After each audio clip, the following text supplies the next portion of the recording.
Hello everyone, কবিতা ব্লগে সবাইকে welcome to না করে দেখবেন। আর এখন দেখুন আমি দোতলায় চলে এসেছি। আর আজকে দেখুন দোতলাটা ভালো করে আমি ঝাঁটিয়ে জল দিয়ে না ভালো করে পরিষ্কার করে নিচ্ছি। যেহেতু দোতলায় তো কেউ আসে না, আর আমি সপ্তাহে এসে পরিষ্কার করে দিই, কিন্তু আমার কোমর ভাঙার জন্য আমি দু মাস দোতলাতে উঠি না। মাঝখানে আপনাকে দাদাভাই একবার দিয়ে দিয়েছিল।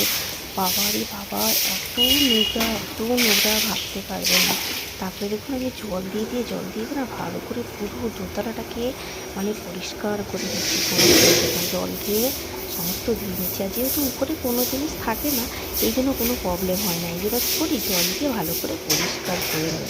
আর আমার ভিডিওটা ভালো লাগলে একটু লাইক শেয়ার কমেন্ট করে দেবেন, সাবস্ক্রাইব করে দেবেন, শেয়ার করে দেবেন। আপনারা তো ভাববেন বৌদি সংসারে কী করে না করে সেটাই শেয়ার করে।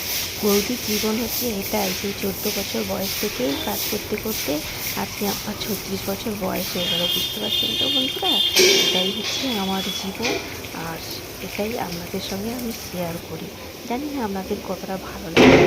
মানুষ এইসব ভিডিও হয়তো পছন্দ করে না, কিন্তু আমার ইউটিউবে এই ভিডিওগুলো পছন্দ হয়। আমার এই ভিডিওগুলো প্রচুর আমার লোক পছন্দ করে বন্ধুরা, তাই আমি বানাই। আর দেখুন আমার যেটা জীবন আমি সেটাই করি। Tata, bye bye.